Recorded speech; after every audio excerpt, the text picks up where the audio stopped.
Let's trim today. But first, coffee. So I received this new tool that I wanted to show you guys today.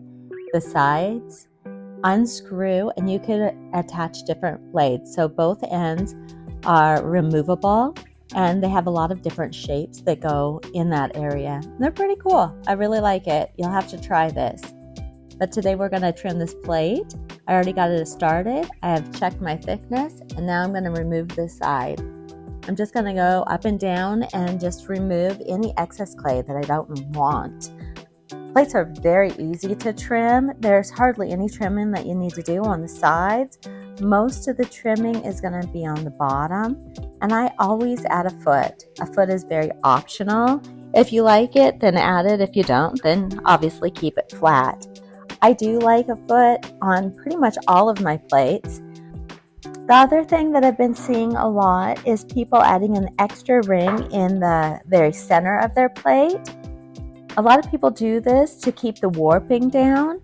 I haven't had any issues with warping, so I don't do it.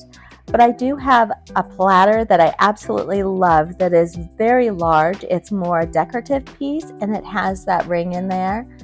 So if this is just an option, if you're having any problems with that warping, you may want to try that. At this point, we're done trimming the sides of our plate, and I'm going to start doing the bottom and also creating that foot.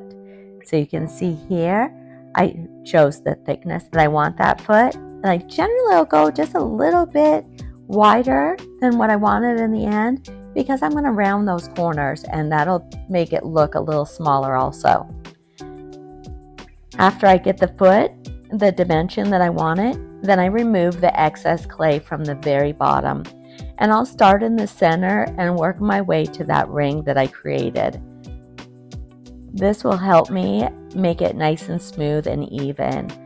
Now you can start in the very center or right here on this edge and work towards the center. You can do either way or both ways.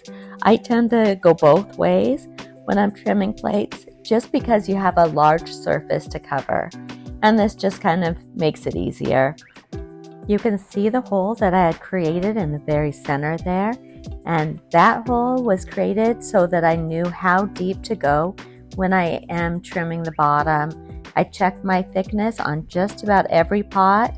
I want to have a nice even walls, so I check that thickness, I mark it, and then when I'm trimming, I don't go past that.